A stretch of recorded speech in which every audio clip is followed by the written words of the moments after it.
Assalamualaikum warahmatullahi wabarakatuh. Perkenalkan, nama saya Rama Putra Pratama. Saya di sini akan menjelaskan hadis-hadis adab makan. Adab makan sebelum dan sesudah makan. Yang pertama itu hadis sebelum makan, kayak Bismillahirrohmanirrohim.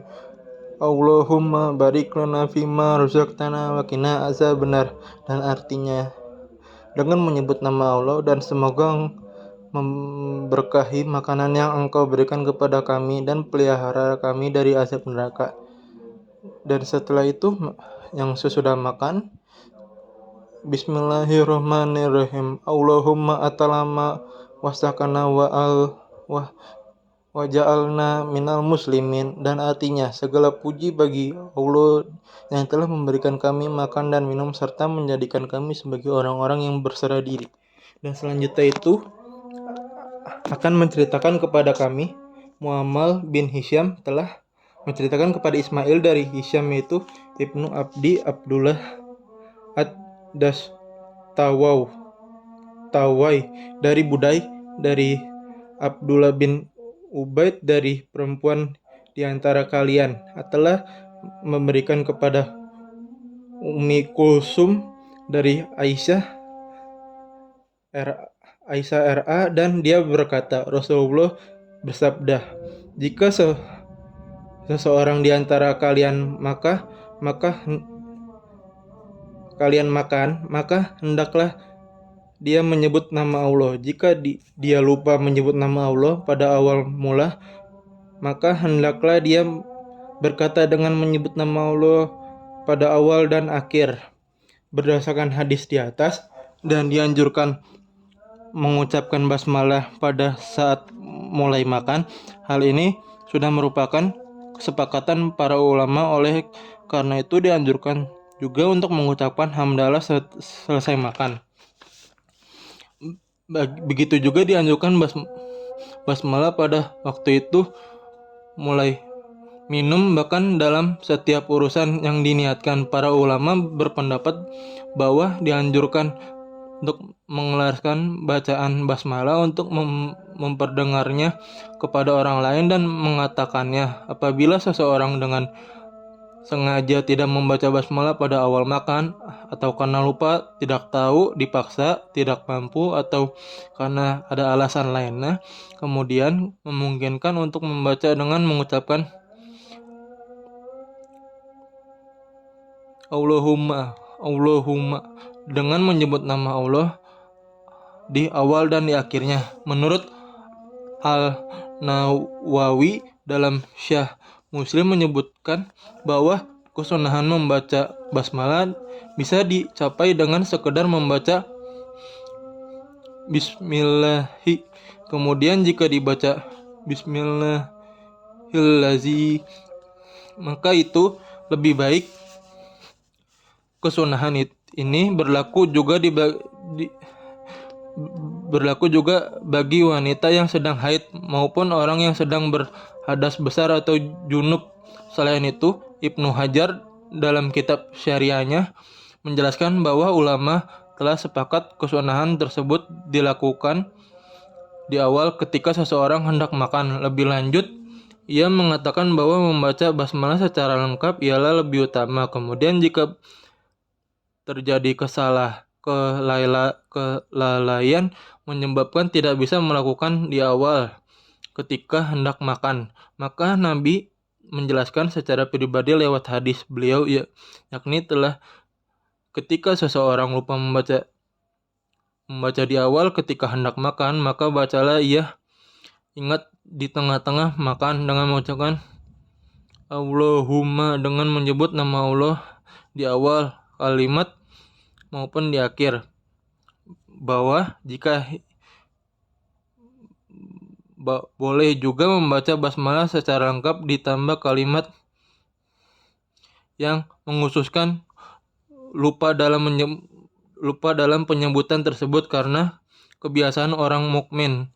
Dia tidak melakukan itu setelah adanya larangan kecuali karena lupa. Sedangkan maksud dari memuntahkan memutakan, disimpulkan bahwa itu adalah anjuran karena perintah apabila tidak disimpulkan pada sesuatu yang lazim wajib maka disimpulkan sebagai anjurannya.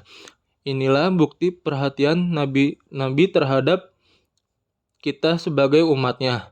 Ulama juga berpendapat bahwa anjuran untuk mengelaraskan bacaan basmalah ketika hendak makan agar yang lain mendengarkan sehingga yang lainnya pun tersadar atasnya.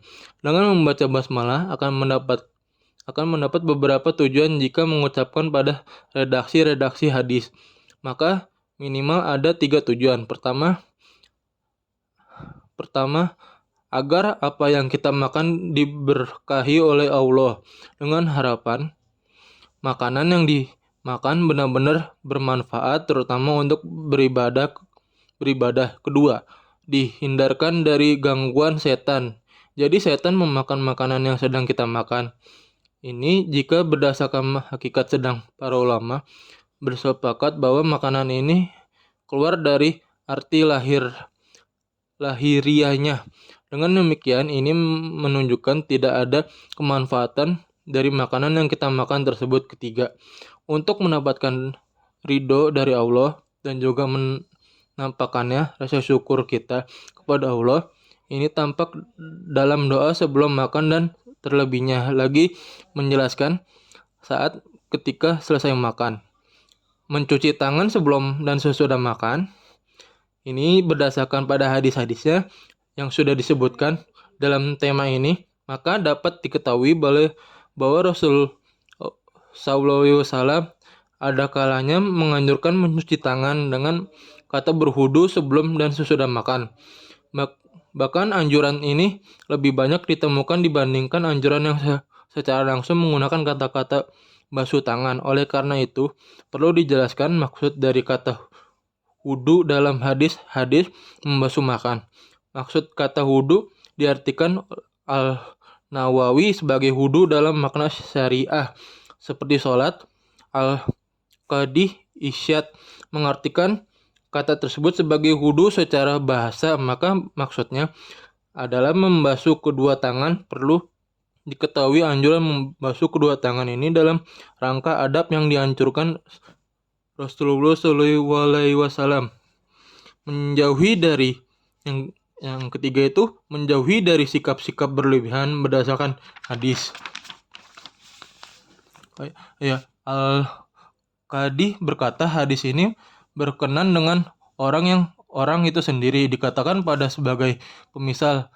Ada yang mengatakan bahwa maksudnya adalah hendaklah orang mukmin bersikap hemat pada makanan.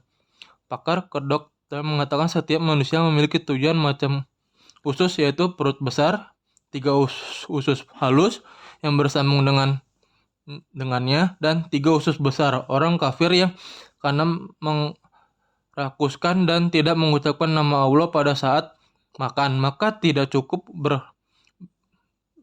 baginya kecuali harus memenuhi semua ususnya. Sedangkan orang mukmin karena kesederhanaannya dan mengucapkan Allah pada saat makan, maka makanan tersebut dapat mengenyangkan dan cukup hanya 1 usus saja. Dimungkinkan yang demikian ini hanya pada sebagian orang-orang mukmin dan sebagian orang-orang kafir. Ada yang mengatakan orang yang dimaksud dengan 7 usus adalah sifat, yaitu semangat, rakus, panjang angan-angan, tamak, tabiak, buruk, iri, dengki, dan gemuk.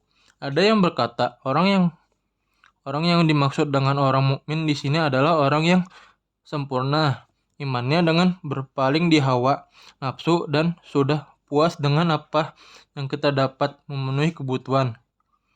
Hanya mendapat terpilih adalah bahwa sebagian orang-orang mukmin makan dalam 1 ususnya, sedangkan kebanyakan orang kafir makan dalam 7 usus dan tidak mesti setiap usus dari ke-7 usus tersebut sama seperti 1 usus orang mukmin. Para ulama berkata, maksud dari hadis Ini adalah mengurangi hal-hal yang berkaitan dengan urusan dunia dan anjuran untuk bersikap juhud dan qanaah dan sedikit makan adalah termasuk akhlak baik seseorang, sedangkan banyak makan adalah sebaliknya. Adapun berkata Ibnu Umar berkenan dengan orang miskin yang banyak makan di hadapnya. Janganlah sesekali orang ini di bawah ke hadapanku adalah karena itu menyerupai orang kafir. Sekian dari saya. Wassalamualaikum warahmatullahi wabarakatuh.